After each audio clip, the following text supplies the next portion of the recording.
In this video, we're going to be talking about signal to noise ratio and how it relates to p-values and confidence intervals.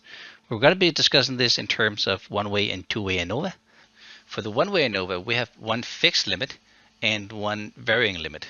So the signal is the distance from your fixed limit to your sample mean, and the noise is the spread of your data. In a two-way ANOVA, the signal is the distance, or you can imagine the signal as the distance from your two different means. And the noise is then the variance of these two samples.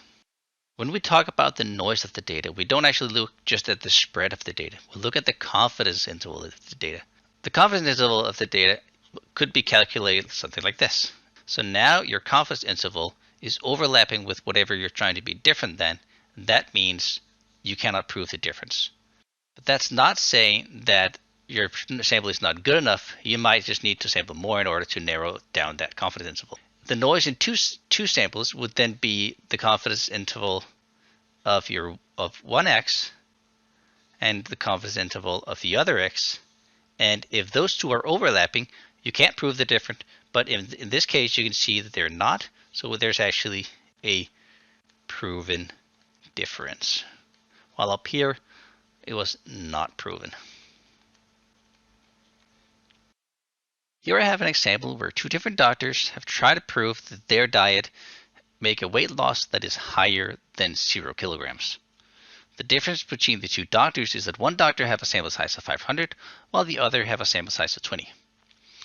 If we look at their numbers, we can see that Quack's has a mean of 0.91 and Quick has a mean of -2.7. So it would seem that Quick is actually performing better than Quack. If we take a look at their confidence intervals, we can see that for Quick, his confidence interval includes 0, but Quack's confidence interval does not include 0.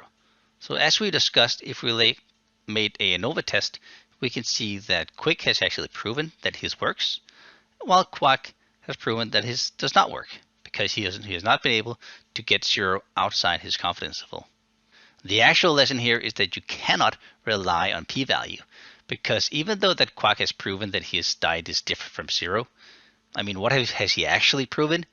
He's proven that you on average is going to be losing a kilogram. P-values can't stand alone. Remember to take a look at the actual values of the confidence interval and the mean to determine whether the difference that you found has a practical difference for what you're trying to prove. That was it for this video. If you have any questions, please let me know in the comments. If there is any topic you want me to cover in the future, also please let me know. But if you like the video, give it a like, hit the subscribe if you want more content like this, and thanks for watching. See you in the next one. Bye.